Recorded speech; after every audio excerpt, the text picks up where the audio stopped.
आज के इस वीडियो में हम आपको बताने जा रहे हैं कौन से वो नियम हैं, कौन से वो काम है जो आपको होलिका दहन के दिन नहीं करने चाहिए, वरना ये होली आपके लिए भारी पड़ सकती है। इसी के साथ आपको होली के दिन ये एक चीज अपने घर पर जरूर ले आनी चाहिए। तो दोस्तों पूरी जानकारी के लिए इस वीडियो को अंत तक जरूर देखिएगा। नमस्कार दोस्तों, स्वागत है आप सभी का एक बार फिर से। सबसे पहले तो आप सभी को होली की ढेरों शुभकामनाएं। दोस्तों फाल्गुन माह की होली की बात हो और उसमें भगवान श्री कृष्ण का नाम ना हो तो ऐसा संभव ही नहीं है। हम सभी जानते हैं कि होली से भगवान श्री कृष्ण का कितना अटूट रिश्ता है।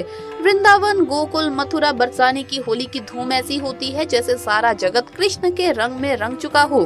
तो दोस्तों एक बार सच्ची श्रद्धा से कमेंट्स में जयकारा लगाते हुए जरूर लिखिए राधे राधे जय श्री कृष्ण, ताकि भगवान श्री कृष्ण के दरबार में आपकी हाजिरी लग जाए और ये होली आपके लिए ढेर सारी खुशियाँ और खूब बरकत लेकर के आए। दोस्तों श्री कृष्ण भगवान विष्णु के अवतार है, वैसे ही नरसिम्हा देव भी भगवान श्री हरि विष्णु के ही अवतार माने जाते हैं। जहां नरसिम्हा भगवान बुराई पर अच्छाई की जीत के प्रतीक माने जाते हैं, वहीं भगवान श्री कृष्ण इस समस्त संसार के विश्व गुरु भी कहलाते हैं। शास्त्रों में होली के पर्व की कई सारी कथाएं हैं और किस्से भी लिखे गए हैं। दोस्तों ये तो सभी जानते हैं कि होलिका दहन प्रहलाद की याद में मनाया जाता है। होलिका दहन के दिन घर के आंगन में अग्नि जलाई जाती है और उस अग्नि में घर की सभी प्रकार की बुराइयां और नकारात्मकता नष्ट की जाती है। इसीलिए आप भी होली के त्योहार पर अपने घर के सामने होली अवश्य जलाइए, और अगर ऐसा नहीं कर सकते हैं तो जहां भी होलिका आसपास जलाई जा रही हो वहां जाकर पूजा आराधना जरूर करें। लेकिन दोस्तों शास्त्रों में कुछ ऐसे नियम बताए गए हैं, कुछ ऐसे काम बताए गए हैं जिन्हें होली दहन के दिन करना वर्जित माना गया है। इसीलिए आज की इस वीडियो में हम आपको बताने वाले हैं वही नियम, कौन से वो काम है जो होलिका दहन के दिन नहीं करने चाहिए, वरना ये होली आपको बहुत ही भारी पड़ सकती है। तो आइए जानते हैं। लेकिन उससे पहले दोस्तों आपसे रिक्वेस्ट है कि वीडियो को लाइक करें, अपने दोस्तों के साथ शेयर करें, और अगर आपने अभी तक चैनल को सब्सक्राइब नहीं किया तो सब्सक्राइब करके बेल आइकन जरूर प्रेस कर लें। दोस्तों सबसे पहले जानते हैं कि होली के दिन क्या नहीं करना चाहिए, और उसके बाद हम जानेंगे कि होली के दिन क्या नहीं खाना चाहिए। पहली बात, एक पुत्र की माता को होलिका नहीं जलानी चाहिए। जी हाँ दोस्तों, आपने बिल्कुल ठीक सुना। शास्त्रों में इसका उल्लेख पाया जाता है कि अगर आपका एक ही पुत्र है तो उन माताओं को होलिका दहन की अग्नि जलानी नहीं चाहिए, और होली के दिन आपको उपवास अवश्य करना चाहिए। ये आपके पुत्र और आपके परिवार के लिए अति लाभदायक माना जाता है।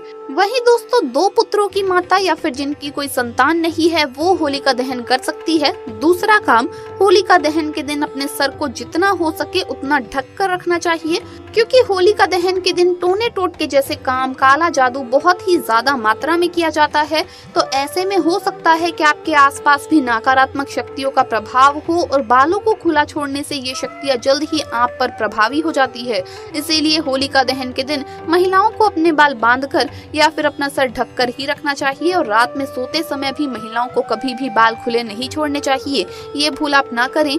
तीसरा काम, होलिका दहन के दिन किसी को पैसे उधार में देने नहीं चाहिए, वरना आपके घर से धन की हानि होने लगेगी और माँ लक्ष्मी आपके घर से चली जाएंगी। माना जाता है कि इस दिन दिया गया उधार वापस नहीं आता, और अगर ऐसे में आप उधार देना ही चाहते हैं तो आप 1 रुपए का सिक्का भी साथ में जरूर दें। इससे अशुभ प्रभाव में कमी आती है। इस दिन अगर आप पैसों का दान करना चाहते हैं तो किसी जरूरतमंद को इस दिन आप दान बिल्कुल कर सकते हैं। होलिका दहन के दिन गाय को हरा चारा खिलाना अत्यंत ही शुभ माना गया है।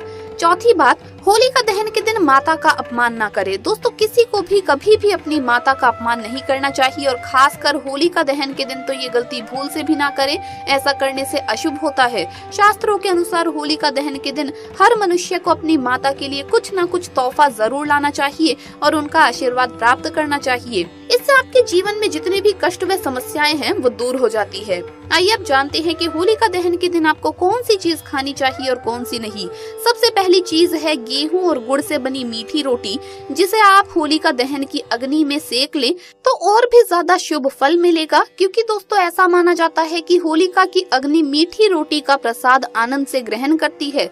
इसीलिए आप ये रोटी अग्नि में जरूर चढ़ाइए। इससे आशीर्वाद स्वरूप घर के सभी सदस्यों को सुख समृद्धि मिलती है। इसीलिए होलिका दहन के दिन होलिका की अग्नि को मीठी रोटी का प्रसाद चढ़ा करके पूरे परिवार को रोटी का भाग ग्रहण करना चाहिए।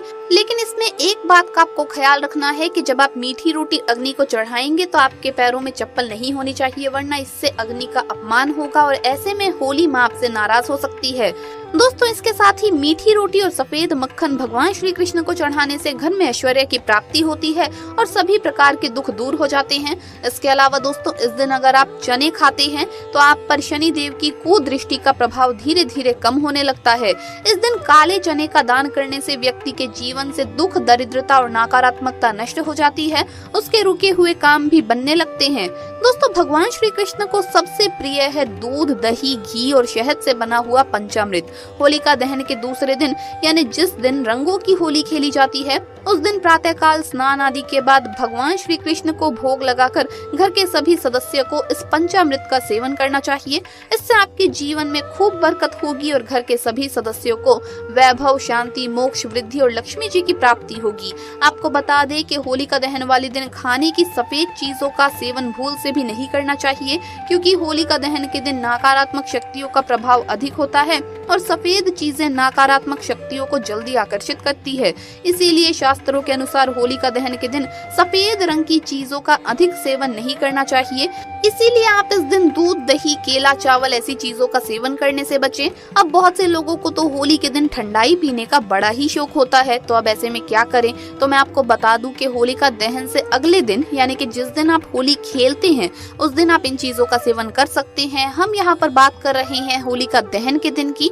आपको सिर्फ होलिका दहन के दिन सफेद चीजों का परहेज करना है। अगर आपके व्यापार में कई सारी समस्याएं उत्पन्न हो रही है, धन आपके पास नहीं टिकता है, घर में सदैव ही कलेश का माहौल बना रहता है, तो आप ये उपाय अवश्य करें होलिका दहन के दिन। आप होलिका दहन के पूजन के बाद उसकी थोड़ी सी राख अपने घर ले आइए या अपने व्यापार की जगह पर इसे थोड़ा नमक के साथ किसी कपड़े में बांध कर रख ले, और अगर घर में रखना चाहते हैं तो गमले में तुलसी के पौधे के साथ इसे मिट्टी में मिला लें और रोज इसके सामने दिया अवश्य जलाएं। इससे घर पर और घर के सदस्यों पर काली नजर और टोटके का प्रभाव कम हो जाता है और तो और व्यापार में आ रही समस्याएं भी समाप्त होने लगती है। दोस्तों अगर आपके शत्रु सदैव आपके जीवन में किसी न किसी प्रकार की कठिनाइयां उत्पन्न करते रहते हैं या किसी की बुरी नजर के चलते आप स्वस्थ नहीं रह पाते या लंबे समय से आपकी बीमारी ठीक नहीं हो पा रही है, तो आप इस उपाय को कर सकते हैं। आपको करना ये है कि होलिका दहन की पूजा के समय आपको गोमती चक्र लाकर उसके साथ होलिका दहन की अग्नि के 7 चक्कर लगाने हैं और पूजा के बाद आपको ये गोमती चक्र अग्नि में डाल देना है। इससे आप पर लगी हुई बुरी नजर, शत्रु का भय और स्वास्थ्य संबंधित सारी समस्याएं समाप्त होने लग जाएंगी। इस दिन आपको अपने घर मिट्टी का घड़ा जरूर लेकर के आना चाहिए।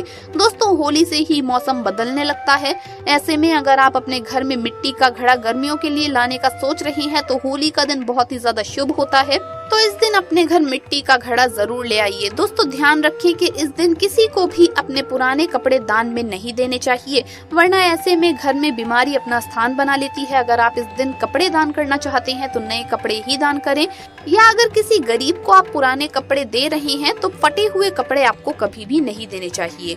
दोस्तों होली से पहले बड़कुल्ले बनाए जाते हैं बहुत से लोगों के घरों में, तो आप जो बड़कुल्ले बनाएंगे यानी कि गोबर के जो कंडे आप बनाएंगे उसमें से आपको एक माला पितरों की और एक माला हनुमान जी की और एक माला घर की सुख समृद्धि के लिए भी तैयार जरूर करनी है। इन तीनों मालाओं में 7 बड़कुल्ले होने चाहिए। बाकी जो भी आपके घर में रिवाज है उस हिसाब से बाकी बड़कुल्लों की संख्या आप बनाइए, लेकिन ये 3 माला जरूर बनाइए। और जो तीसरी माला है बड़कुल्लों की जो घर के लिए तैयार की गई है उसे आप हल्दी कुमकुम लगाकर घर की छत पर रखें होली वाले दिन। दोस्तों होली के दिन किसी को भी अपना तवा या चकला बेलन देने की गलती ना करें। इस दिन आप गणेश जी की मूर्ति अगर किसी को तोहफे में देना चाहते हैं तो दे सकते हैं, लेकिन किसी को भी लक्ष्मी गणेश की मूर्ति जिसमें लक्ष्मी गणेश जी एक साथ हो नहीं देनी चाहिए। इस दिन भूल से भी अपने घर का झाड़ू भी किसी को ना दे, क्योंकि दोस्तों होली के दिन बहुत तरह के टोने टोटके किए जाते हैं। ऐसे में अगर आप अपना चकला बेलन, तवा या झाड़ू किसी को भी देते हैं तो नकारात्मक प्रभाव आपके ऊपर पड़ने की संभावना है, तो ये गलती आपको होली के दिन नहीं करनी है। तो दोस्तों आपको ये वीडियो कैसा लगा हमें कमेंट्स में जरूर बताएं। इस वीडियो को लाइक करें, अपने दोस्तों के साथ शेयर करें और हमें सब्सक्राइब करना ना भूलें। जल्द मुलाकात होगी अगली वीडियो में। हर हर महादेव, जय श्री कृष्णा, जय होली मैया की। आप सभी को होली की ढेरों शुभकामनाएं।